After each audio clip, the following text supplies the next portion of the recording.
Hello दोस्तों, नमस्कार। मैं स्वागत करती हूँ आप सभी का अपने यूट्यूब चैनल ब्रिलियंट एकेडमी पे। तो दोस्तों, आज हम लोग क्लास 9 का चैप्टर नंबर 6 पढ़ने जा रहे हैं। चैप्टर नंबर 5 यूक्लिड की ज्यामितीय अवधारणाएं पहले से ही प्लेलिस्ट में ऐड हुआ है, उसको आप लोग देखना चाहें तो देख सकते हैं। ठीक है, तो आज हम लोग क्लास 9 का चैप्टर नंबर 6 पढ़ने जा रहे हैं। ठीक है, चैप्टर का नाम क्या है? रेखाएँ और कोण। ठीक है, तो आज का जो हमारा क्लास है वो इंट्रोडक्शन क्लास है, यानी कि हम पहले पूरी अच्छी तरह से देखेंगे रेखा क्या होती है, कोण क्या होता है, रेखाखंड क्या होता है, इस सब के बारे में हम डिटेल में जानेंगे। ठीक है, तो सबसे पहला पॉइंट इसमें आता है, सबसे पहला भाग रेखाखंड, यानी कि रेखाखंड क्या होता है। तो हम देख लेते हैं रेखाखंड। ठीक है, जिसे हम लाइन सेगमेंट कहते हैं। तो देखिए, रेखाखंड इससे पहले वाले जैसे क्लास 5 में हम लोग पढ़े थे, चैप्टर 5 में, कि रेखाखंड किसे कहते हैं। यानी कि रेखाखंड वह रेखा होता है जिसके क्या होते हैं, दो अंत बिंदु होते हैं। जैसे मान लीजिए कि ये हम एक लाइन खींचे, ठीक है, और ये क्या है, इसके दो अंत बिंदु यानी फिक्स्ड पॉइंट दो ठो होंगे। ठीक है, एक इनिशियल और एक इसका लास्ट पॉइंट, ये पॉइंट ए और ये बी, यानी कि इनके जो डिस्टेंस, मतलब ये जो लाइन है इसका लेंथ जो होगा वो फिक्स्ड होगा। तो इसे हम बोलते हैं रेखाखंड, यानी कि जिसके दो अंत बिंदु होते हैं। ठीक है, तो उसे हम बोलेंगे रेखाखंड। उसके बाद से आता है किरण। किरण किसे कहेंगे? तो देखिए, जैसे रेखाखंड में दो अंत बिंदु होते हैं, वैसे किरण की बात करें तो किरण में सिर्फ एक अंत बिंदु होता है। ठीक है, यानी इसको हम ऐसे खींचते हैं, सिर्फ एक अंत बिंदु होता है। ठीक है, अब हम आते हैं, देखिए संरेख बिंदु की बात करें। संरेख बिंदु क्या होता है? संरेख बिंदु क्या होता है? तो संरेख बिंदु का मतलब होता है कि कोई एक रेखा है और एक रेखा पर तीन या तीन से ज़्यादा उस पर बिंदु स्थित हो। जैसे अगर मान लीजिए कि हम ये रेखा बना रहे हैं, तो इसमें अगर हम पूछें कि इसमें कितने बिंदु हैं, तो इसको हम काउंट करके नहीं बता सकते। क्यों? क्योंकि इसमें असंख्य बिंदु है। ठीक है, यानी कि किसी एक रेखा पे तीन से ज़्यादा बिंदुओं का होना क्या कहलाएगा? संरेख बिंदु कहलाएगा। ठीक है, असंरेख की बात करें तो उसी का क्या हो जाएगा? अपोजिट। ठीक है, अब आते हैं, हम सबसे पहले देख लेते हैं कि रेखा किसे कहते हैं, क्योंकि हमारे चैप्टर का क्या नाम है? रेखाएं और कोण।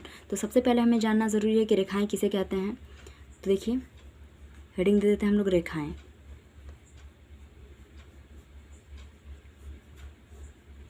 तो किसे कहेंगे रेखाएं? तो देखिए, रेखाएं क्या होती हैं, यानी कि रेखा खींचने के लिए कम से कम, यानी कि न्यूनतम हमको दो बिंदुओं की आवश्यकता होती है। अगर हमको कोई रेखा खींचना है तो कम से कम दो बिंदु होने चाहिए, एक इनिशियल वाले और एक फाइनल पोजीशन वाले। ठीक है, जैसे यहाँ हमने रेखाखंड ए बी लिया है, तो कम से कम दो हमारे पॉइंट रहेंगे जिससे हम क्या खींचेंगे? रेखा या रेखाखंड खींचेंगे। ठीक है, अब देखिए, ये रेखाएं जो होती हैं वो कितने तरह की होती हैं? रेखाएं कई तरह की। जैसे पहले इसमें आता है, सबसे पहला हम लिख लेते हैं रेखाएं में प्रतिच्छेदी रेखा। प्रतिच्छेदी रेखा किसे कहते हैं? तो देखिए, प्रतिच्छेदी रेखा में होता है, प्रतिच्छेदी रेखाएं ऐसी दो रेखाएं जो क्या होती हैं, एक दूसरे को एक बिंदु पर प्रतिच्छेद करती हैं। जैसे मान लीजिए कि हम एक रेखा ये ले लेते हैं, ये हमारा एक रेखा हुआ, और ये हम दूसरी रेखा ले लेते हैं। ठीक है, एक रेखा हमारा हो गया ए बी, और जो दूसरा रेखा हमारा है उसको हम ले लेते हैं सी डी। अब हम क्या देख रहे हैं कि जो हमारा रेखा ए बी है और सी डी है वो एक दूसरे को एक बिंदु यहाँ पे ओ पर कट कर रही हैं। ठीक है, यानी कि जब दो रेखाएं एक दूसरे को एक किसी बिंदु पर प्रतिच्छेद करती हैं तो उसे हम बोलते हैं प्रतिच्छेदी रेखा। ठीक है, तो ये दोनों रेखाएं कैसी हैं? ये प्रतिच्छेदी रेखाएं हैं। फिर आता है हमारा समांतर रेखा। ठीक है, यानी कि समांतर रेखाएं।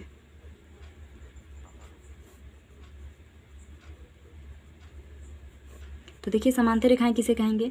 तो ये जो समांतर रेखाएं होती हैं ये बहुत इंपॉर्टेंट। देखिए, जैसे मान लीजिए कि इसमें भी क्या हम लेते हैं, दो रेखा ले लेते हैं, ये पहली रेखा और ये हो गई हमारी दूसरी रेखा।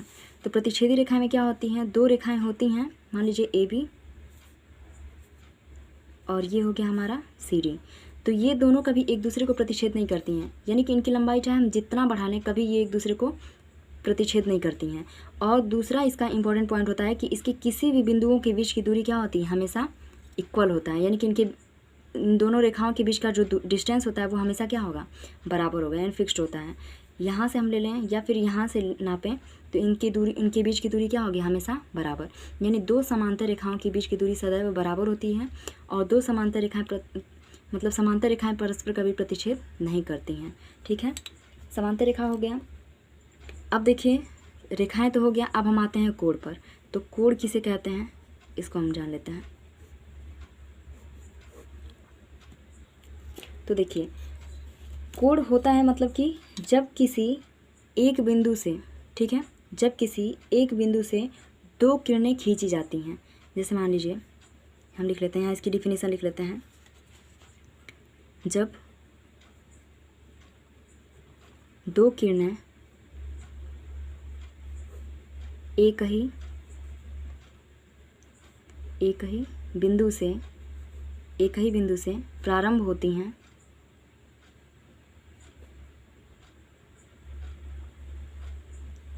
एक ही बिंदु से प्रारंभ होती हैं तो एक कोण का निर्माण होता है। ठीक है, तो एक कोण बनता है। अब आइए हम देखते हैं। ठीक है, जैसे ले लीजिए हम एक यहाँ पॉइंट ले लेते हैं, ये रहा हमारा पॉइंट। इससे हम दो रेखाओं को खींचते हैं। एक रेखा हो गया हमारा ये, ठीक, पहली रेखा, और दूसरी रेखा को हम यहाँ बना लेते हैं। ये हो गई हमारी दूसरी रेखा। तो देखिए ये पॉइंट जो है इसको हम नाम दे देते हैं O, और ये जो पहली रेखा है इसका नाम हम A दे देते हैं, और जो दूसरी रेखा है इसका नाम हम B दे देते हैं। ठीक है, तो देखिए एक ही बिंदु से दो रेखाएं खींची गई, एक OA है और एक OB है। तो जब एक ही बिंदु से दो रेखाएं खींची गई तो उनके बीच जो ये डिस्टेंस है इसी को हम क्या कहेंगे, कोण। यानी कि दो रेखाओं के बीच जो बनेगा वो हमारा होता है कोण। यानी हम कहेंगे कि एंगल AOB। ठीक है, यानी AOB ये रहा हमारा क्या, कोण। तो कोण बनने के लिए क्या होना चाहिए, एक बिंदु मतलब एक ही बिंदु से दो किरणों का प्रारंभ होना होता है। ठीक है, यानी कि दो किरण जो है वो एक ही बिंदु से निकलनी चाहिए।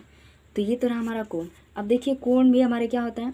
तो सबसे पहले देखिए ये जो कोण में हमारा जो ये उभयनिष्ठ बिंदु है इसे हम क्या कहेंगे, तो जो उभयनिष्ठ बिंदु है इसको हम बोलते हैं शीर्ष। तो हम लिख लेते हैं उभयनिष्ठ बिंदु जो हमारा है को क्या बोलते हैं, शीर्ष, यानी वर्टेक्स, शीर्ष कहते हैं। अब ये जो OA है इसको हम क्या कहेंगे, पहली किरण मतलब पहली रेखा, और OB जो है वो हमारी दूसरी रेखा, और उन दोनों के बीच में हमारा थीटा डिग्री का एंगल बना है, कोण। अब देखिए ये जो हमारे हैं कोण के प्रकार, तो कोण में हम कोण कई प्रकार के होते हैं उसको हम देख लेते हैं। कोण के प्रकार, इनका यूज़ हमारे एक्सरसाइज में होगा इसलिए हम इनको अच्छे से पढ़ लेते हैं।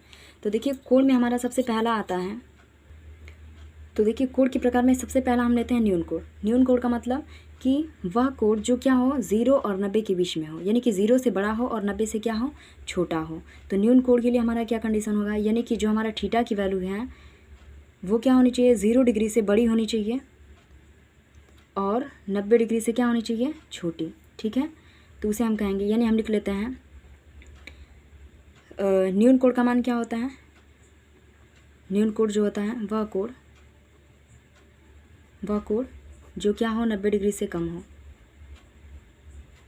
जो 90 डिग्री से कम हो, उसे हम क्या कहेंगे, न्यून कोण कहेंगे। यानी कि 90 से कम हो और 0 से क्या हो, बड़ा हो। जैसे मान लीजिए कि हम न्यून कोण बनाना चाहें तो ये हमारी एक रेखा और ये इससे बना हमारा एक एंगल। तो ये क्या हमारा 90 से छोटा, यानी कि AOB, मान लेते हैं कि 30 डिग्री का एंगल बना है। तो AOB क्या है, 90 से छोटा है, तो इसे हम बोलेंगे कि यह न्यून कोण है। एंगल AOB जो हमारा है वह एक न्यून कोण है, एक न्यून कोण है। ठीक है, अब न्यून कोण हो गया। अब दूसरा आते हैं, इसका दूसरा कोण देख। अब देखिए समकोण में क्या होता है, समकोण में जो होता है मतलब कि 90 डिग्री के बराबर होता है। ठीक है, तो वह कोण जो 90 डिग्री के क्या हो, बराबर, ठीक है। 90 डिग्री के बराबर होगा तो उसे हम क्या कहेंगे, समकोण कहेंगे। इसका चित्र बनाना होगा तो हम क्या करते हैं, एक यानी कि एक सीधी रेखा, ठीक है, और एक हम बेस रेखा बना लेते हैं, आधार रेखा। तो ये रहा हमारा ए ओ बी, तो इससे हमारा बन गया समकोण, ठीक है। तो ये रहा हमारा समकोण। और तीसरा हमारा होता है अधिक कोण। तो इसका मान हम देख लिए, यानी कि इसमें हमारा जो ये वाला एंगल है, यानी एंगल ए ओ बी है, वो किसके बराबर होना चाहिए, 90 के, ठीक है। अब तीसरा हमारा कौन सा है, अधिक कोण है। तो देखिए अधिक कोण किसे कहेंगे, न्यून कोण का उल्टा होता है, ठीक है। जैसे न्यून कोण में क्या कहा गया था, न्यून कोण हमारा 90 से छोटा, और अधिक कोण में क्या कहेंगे कि वह कोण जो 90 डिग्री से क्या हो, बड़ा, वह कोण जो क्या हो, 90 डिग्री से बड़ा हो, 90 डिग्री से बड़ा हो, परंतु 180 से छोटा हो, परंतु 180 डिग्री से छोटा हो, ठीक है। तो आइए देखते हैं, जैसे मान लीजिए कोई हमको थीटा दिया है एंगल, तो वो क्या होना चाहिए, बड़ा होना चाहिए किससे, 90 से, लेकिन ये छोटा होना चाहिए किससे, 180 से, ठीक है। तो इसे हम बोलेंगे अधिक कोण हुआ है, अधिक कोण। इसका चित्र बनाना होगा तो हम कैसे बनाएंगे, जैसे मान लीजिए कि ये हमारा दिया है एक रेखा, ये एक रेखा हो गई, और दूसरा एंगल हमें बनाना है तो हम कर लेंगे, क्या हुआ, 90 से हमको बड़ा दिख रहा है, ए ओ बी, एक लाइन हो गई। ये जो हमारा है ये क्या हो रहा है, 90 से बड़ा हो रहा है, तो इसे हम कहेंगे कि जो ए ओ बी एंगल है वो कैसा कोण है, अधिक कोण है, ठीक है, क्योंकि 90 से क्या है, बड़ा है। अब चौथे पे आते हैं, चौथा हमारा है रिजु कोण कहेंगे, ठीक है, या सरल कोण भी कहते हैं, रिजु कोण, ठीक है। तो देखिए रिजु कोण में क्या होता है, वह कोण जो 180 डिग्री के बराबर होता है, ठीक है, यानी कि वह कोण जो 180 डिग्री के बराबर हो, ठीक है, 180 डिग्री के बराबर होगा, उसे हम क्या कहेंगे, रिजु कोण कहेंगे। इसका चित्र हमको बनाना हो तो क्या, एक सीधी रेखा बनती है 180 के लिए, ठीक है। ये कोई पॉइंट हम ले लेते हैं, ये हमारी रेखा ए और ये रेखा हमारी बी और ये हमारा एक पॉइंट ओ है, तो ये कितने डिग्री का एंगल बनाता है, 180 का, ठीक है। यानी कि जो एंगल हमारा बनेगा वो कैसा होगा, सरल कोण, रिजु कोण, ठीक है, सरल कोण जिसे हम कहते हैं। पांचवा हमारा है वृहद कोण या प्रतिवर्ती कोण, लिख लेते हैं इसका, प्रतिवर्ती कोण। अब देखिए प्रतिवर्ती कोण में क्या होता है, तो प्रतिवर्ती कोण जो होता है वो हमारा 180 से बड़ा होता है परंतु 360 से छोटा होता है। तो वह कोण जो 180 डिग्री से क्या हो, 180 डिग्री से बड़ा हो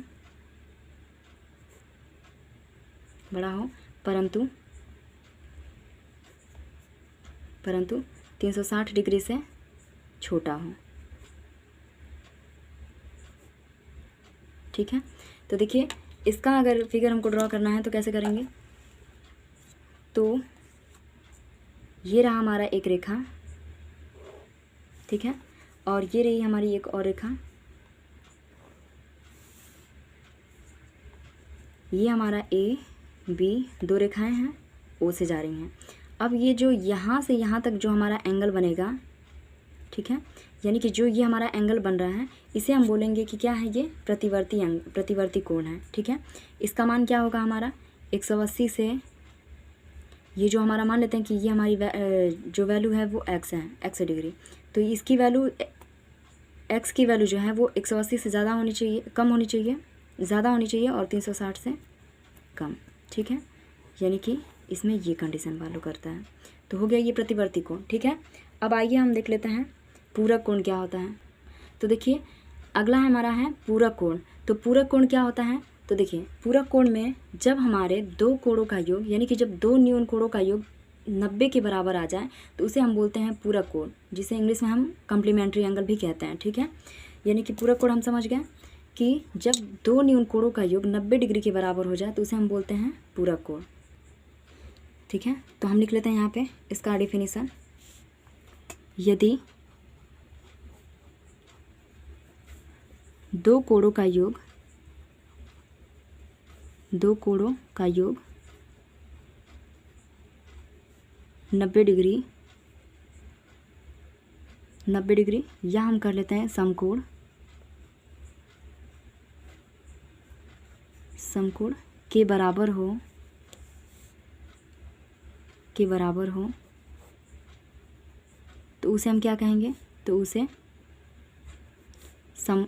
हम पूरक कोण कहेंगे। ठीक है, उसे पूरक कोण कहते हैं।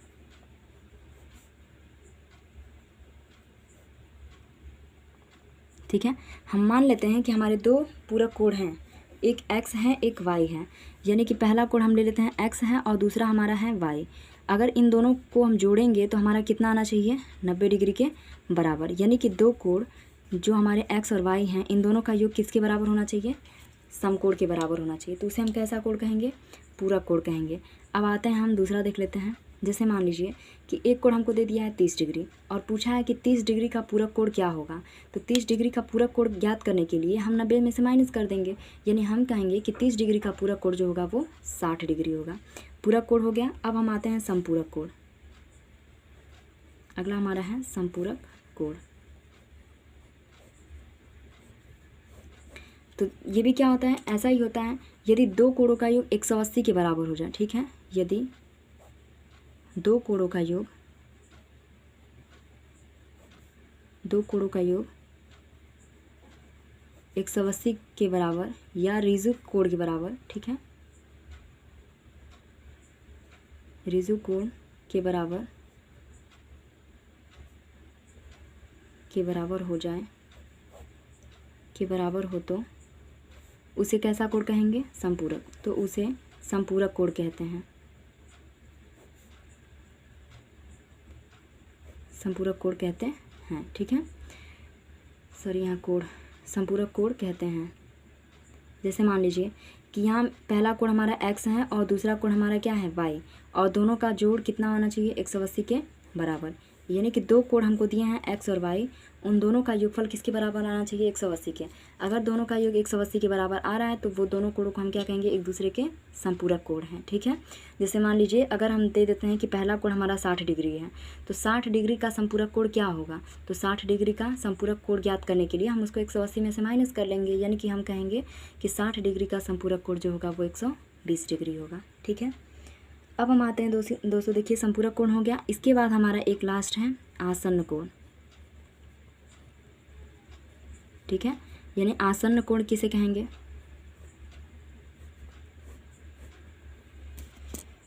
तो आसन्न कोण में, तो देखिए आसन्न कोण में क्या होता है, मतलब कि दो कोण आसन्न तब कहे जाएंगे जब उनमें से एक भुजा, ठीक है, यानी कि एक उभयनिष्ठ शीर्ष हो, एक उभयनिष्ठ भुजा हो। ठीक है, और उनकी वे भुजा जो उभयनिष्ठ नहीं है वो क्या होनी चाहिए, उसके विपरीत होनी चाहिए। ठीक है, आसन्न कोण में क्या होनी चाहिए, एक शीर्ष उभयनिष्ठ होना चाहिए और एक भुजा उभयनिष्ठ होनी चाहिए। ठीक है, चित्र के माध्यम से आइए हम समझाते हैं आपको। जैसे मान लीजिए कि ये हमारी एक रेखा है यहाँ पे, ठीक है, और ये हमारा एक ये एंगल बन गया। ठीक है, यानी कि AOB ये एक हमारा एंगल बन गया। अब हमको इसका जैसे आसन्न कोण बनाना है, तो जैसे हम यहाँ से एक लाइन खींच लेते हैं। ठीक है, ये हो गया हमारा C।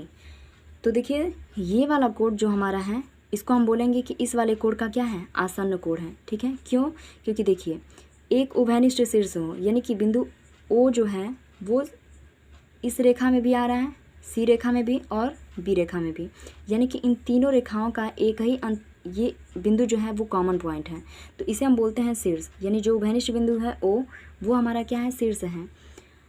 तो उभयनिष्ठ शीर्ष मिल गया। और जब हम कोण AOC ले रहे हैं तो OC आया, और जब हम BOC लेने जा रहे हैं तभी भी ये OC आ रहा है, यानी OC भुजा क्या है, यानी OC रेखा जो हमारा है वो उभयनिष्ठ है। तो वही कहा गया है कि एक उभयनिष्ठ शीर्ष होनी चाहिए और एक उभयनिष्ठ रेखा होनी चाहिए। तो उनसे जो कोण हमारा बनेगा उस कोण को हम कैसा कोण कहेंगे, आसन्न कोण कहेंगे। ठीक है, तो आइए लिख लेते हैं इस। ठीक है, तो देखिए दो कोण आसन्न कोण कहलाते हैं यदि उनमें एक उभयनिष्ठ शीर्ष हो और एक उभयनिष्ठ भुजा हो। यानी उभयनिष्ठ शीर्ष हमारा O हो गया और उभयनिष्ठ भुजा क्या हो गया, OC हो गया। अब देखिए ये आसन्न कोण जो हमारे होते हैं वो दो रेखाओं के द्वारा जो बना हुआ हमारा कोण है उसके क्या होगा, बराबर। यानी कि ये जो हमारे AOC है वो दो आसन्न कोणों के योग के बराबर होगा, यानी AOC प्लस BOC, ठीक है। यानी कि दो भुजाओं के द्वारा जो हमारा बना कोण होगा वो दो आसन्न कोणों के योग के बराबर होगा। तो ये तो रहा हमारा आसन्न कोण। अब हम आते हैं कोणों का रैखिक युग्म देख लेते हैं, ठीक है। यहाँ हम लिख लेते हैं कोणों का रैखिक युग्म, कोणों का रैखिक युग्म, रैखिक युग्म, ठीक है। तो देखिए आसन्न कोण की तरह ही होता है, बट रैखिक युग्म बोला है ना, तो रैखिक युग्म में इन सभी कोणों का योग 180 के बराबर होगा, ठीक है। तो कोणों का रैखिक युग्म क्या कहते हैं, किसे कहते हैं, एक रेखा के एक ही बिंदु से एक ही ओर खींची गई रेखा से बने कोण का योग 180 डिग्री होता है, ठीक है, ठीक है। तो देखिए एक रेखा के एक ही बिंदु से एक ही ओर खींची गई रेखा से बने कोण को हम क्या कहेंगे, रैखिक युग्म कहेंगे। आइए चित्र के माध्यम से हम दर्शाते हैं। जैसे मान लीजिए ये हमारा कोई लाइन है, ये कोई रेखा है जिसका नाम क्या है, इसका नाम हम दे देते हैं AB, AB। दो हमारी ये रेखाएं हैं, एक रेखा है, और क्या कर लेते हैं यहाँ पे हम कोई एक बिंदु ले लेते हैं, ठीक है, और इससे हम कोई लाइन खींच लेते हैं, यहाँ पे कोई एक और रेखा खींच लेते हैं, इसका नाम हम दे देते हैं C, ठीक है, और ये हो गया हमारा O। तो देखिए एक रेखा, पढ़िए, एक रेखा के एक बिंदु से एक ही ओर, यानी एक ही ओर ऊपर की ओर जा रही हैं, खींची गई रेखा से बने कोण, यानी इससे हमारे जो कोण बनेंगे इसे हम बोलेंगे कि रैखिक युग्म है, ठीक है। और देखिए अगर इसमें से हम एक और लाइन मान लीजिए यहाँ से खींच लेते हैं, ये कोण हम ले लेते हैं, इसका नाम दे देते हैं रेखा का D, ठीक है। तो ये वाला कोण, ये कोण और ये कोण, ये सारे के सारे क्या कहेंगे हम, ये हमारे रैखिक युग्म हैं। यानी कि AOC जो हमारा है वो COD का रैखिक युग्म है, और फिर COD जो हमारा है वो DOB का रैखिक युग्म है। लेकिन AOC को हम BOD का रैखिक युग्म नहीं कहेंगे, ठीक है। उनमें एक जैसे उभयनिष्ठ पॉइंट होना, यानी कि पड़ोसी, जैसे पड़ोसी पड़ोसी को हमको लेना है, ठीक है। आसन्न कोण में हम जैसे पड़ोसी पड़ोसी को ले रहे थे वैसे ही। तो देखिए इसमें एक चीज़ और हमको नोटिस करना है कि ये जो हमारे रैखिक युग्म हैं इन सभी कोणों का योग जो होता है वो 180 के बराबर होता है। तो हम लिख लेते हैं रैखिक युग्म में जितने भी कोण बनेंगे उन सभी कोणों का योग कितना होगा, 180 के बराबर। जैसे यहाँ देखिए AOC plus COD plus BOD, ये सारे हमारे रैखिक युग्म के कोण हैं, और सभी का योग कितना होना चाहिए, 180 डिग्री के बराबर, ठीक है। तो ये हमारा रहा रैखिक कोणों का रैखिक युग्म। अब हम आते हैं, देख लेते हैं कि शीर्षाभिमुख कोण किसे कहेंगे। तो देखिए शीर्षाभिमुख कोण कब बनता है, जब हमारी दो रेखाएं एक दूसरे को क्या करती हैं, प्रतिच्छेद करती हैं। तो जो उनके एकदम ऊपर नीचे वाले कोण जो होते हैं, यानी कि आमने सामने वाले जो कोण होंगे उन्हीं को हम बोलेंगे शीर्षाभिमुख। इसको हम चित्र के माध्यम से देख लेते हैं, इसकी परिभाषा चित्र के माध्यम से ही समझ में आ जाएगा, ठीक है। ये एक रेखा हो गई और ये एक इसकी प्रतिच्छेदी रेखा दूसरी, ठीक है। ये हमारा AB रेखा है और ये हमारा जो है वो CD है। ये दोनों एक दूसरे को बिंदु O पर क्या करती हैं, प्रतिच्छेद करती हैं। तो इसमें हम कहेंगे कि ये वाला जो हमारा एंगल है वो इसके शीर्षाभिमुख है, ठीक है। यानी एकदम इसके जस्ट अपोजिट वाला, यानी कि ये ऊपर वाला लिए हैं तो इसका नीचे वाला क्या होगा, इसका शीर्षाभिमुख। उसी तरह से ये वाला जो हमारा एंगल होगा वो शीर्षाभिमुख होगा इस वाले के। यानी कि शीर्षाभिमुख कोण आपस में हमेशा क्या होते हैं, बराबर होते हैं। यानी कि दो रेखाएं एक ही बिंदु पर प्रतिच्छेद करती हुई जो कोण बनाएंगी तो उन्हें हम जो विपरीत वाले कोण रहेंगे उनको हम शीर्षाभिमुख, जैसे ले लीजिए BOC हमारा जो है वो बराबर हो जाएगा AOD के, यानी ये वाला एंगल और ये वाला एंगल, ठीक है। ये दोनों आपस में बराबर, क्यों, क्योंकि दोनों के दोनों क्या हैं, शीर्षाभिमुख हैं। उसी तरह से ये हमारा AOC जो है वो बराबर हो जाएगा BOD के, ठीक है। इसे हम बोलते हैं शीर्षाभिमुख कोण। जब दो रेखाएं एक दूसरे को प्रतिच्छेद करती हैं किसी बिंदु पे, तो उनके द्वारा जो कोण बनेगा, तो यानी कि जो विपरीत वाले कोण बनेंगे उन्हीं को हम क्या कहेंगे, शीर्षाभिमुख कोण कह देंगे उनका, ठीक है। अब देखिए दोस्तों, इसमें हम थोड़ा सा एक पॉइंट और जान लेते हैं। संगत कोण और एकांतर कोण ये सब भी देख लेते हैं, क्योंकि इनका काम हमें लगेगा। पिछली क्लास में हम लोग 8th क्लास में पढ़ चुके थे, मतलब उसको हम डिटेल में पढ़े हैं, तो एक बार बस यहाँ थोड़ा थोड़ा रिवीजन कर लेते हैं। तो हम बोल लेते हैं संगत कोण। अब देखिए संगत कोण क्या होता है। अब देखिए यहाँ से हमारा समांतर रेखा का काम शुरू होगा, यानी एक फिगर हम बना लेते हैं, उसी से हम सबको समझ लेंगे, संगत कोण और एकांतर कोण। तो जैसे मान लीजिए ये एक रेखा हमारी है और ये हो गई एक और रेखा, इसको हम M से डिनोट कर लेते हैं। ये हमारी N एक रेखा है, दोनों के दोनों क्या है, एक दूसरे के समांतर, और इसको एक तिर्यक रेखा कट कर रही है, इसको हम L से रिप्रेजेंट कर लेते हैं, ठीक है।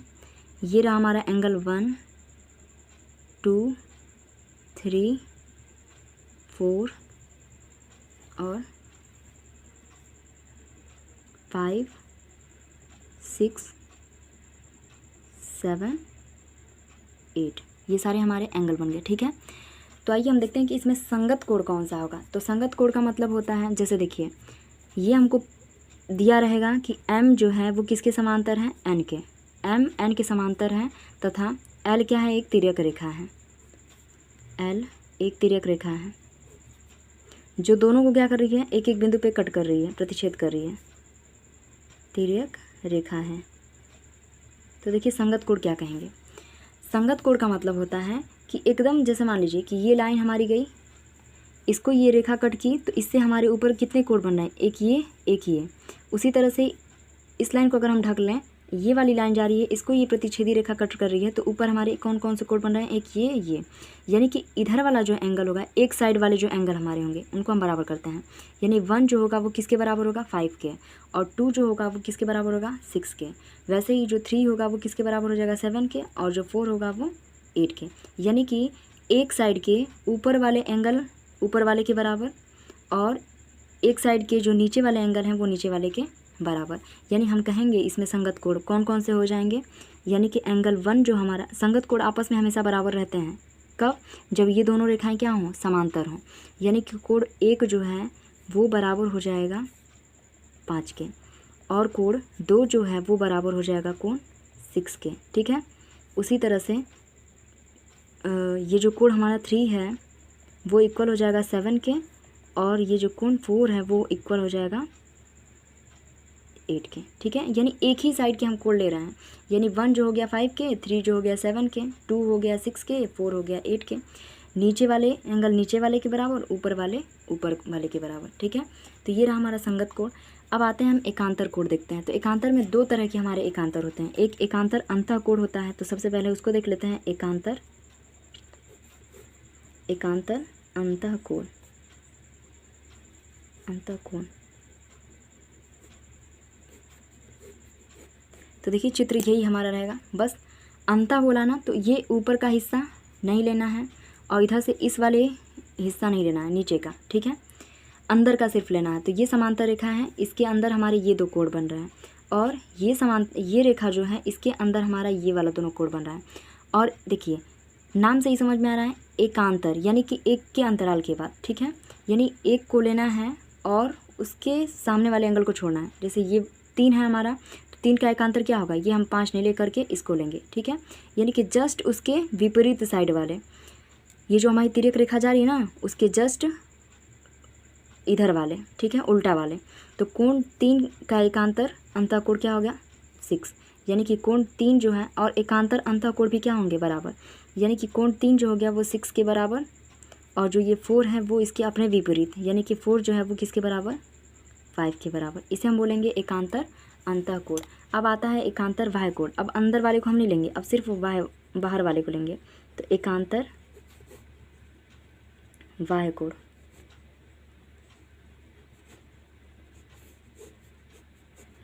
तो देखिए एकांतर बाह्य कोण में इसमें क्या आएगा हमारा, अब अंदर वाले को हमको एकदम नहीं लेना है, सिर्फ बाहर वाले को लेना है, इधर से बाहर वाला और इधर से ये बाहर वाला।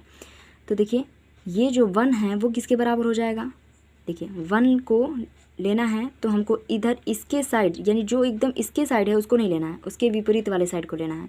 यानी 1 जो होगा किसके बराबर, 8 के बराबर, यानी कि एंगल 1 जो हो गया वो 8 के बराबर हो गया, और जो एंगल 2 है वो किसके बराबर हो जाएगा, 7 के, यानी एंगल 2 जो हो गया वो एंगल 7 के बराबर हो गया। ठीक है, तो ये रहा हमारा एकांतर बाह्य कोण।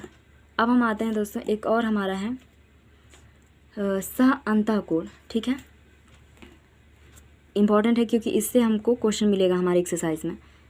सह अंतःकोण, सह अंतःकोण। ठीक है, तो देखिए सह अंतःकोण कह रहा है ना, तो सह अंतःकोण में मतलब कि एकदम साथ साथ वाले, जैसे देखिए ये हमारा कोण क्या है, अंदर वाला है, यानी कि M एक समांतर रेखा और ये एक समांतर रेखा, तो एक रेखा कट की, तो इसको बंद कर दीजिए और उधर से ऊपर वाले को बंद कर दीजिए, तो अंदर हमारे क्या बचे, ये अंदर वाले जितने कोण हैं वो हमारे सह अंतः। अब सह की बात क्या है, यानी साथ साथ वाले, एक साइड वाले, तो 3 और 3 के साइड में कौन है, 5, तो कोण 3 और 5 यानी कि 2 सह अंतः कोणों का योग हमेशा 180 के बराबर होगा। यानी 3 और 5 को हम जोड़ेंगे तो कितना आना चाहिए, 180 के बराबर होना चाहिए।